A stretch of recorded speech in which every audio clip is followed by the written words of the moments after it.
Hello everyone, today I'm going to show you how to optimize your resume with Grammarly AI suggestions.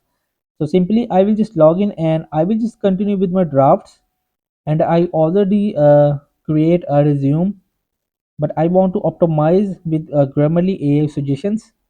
So right now, which is right side, you will see review suggestions, but right now I will not able to use suggestions because it says that you will have to purchase the plan on it, and after purchasing we found 4 more ways to improve your text with Pro. Upgrade for unlimited access, and you will just use this feature consistency, formality, variety.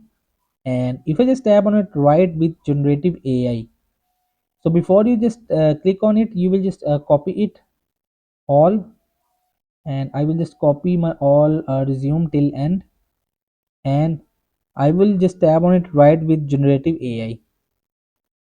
And if you want to improve it, uh, this resume, so you will just simply tab on it, which is right side option is improve it. I will just tab on it and let's see, it is working on it, Grammarly AI.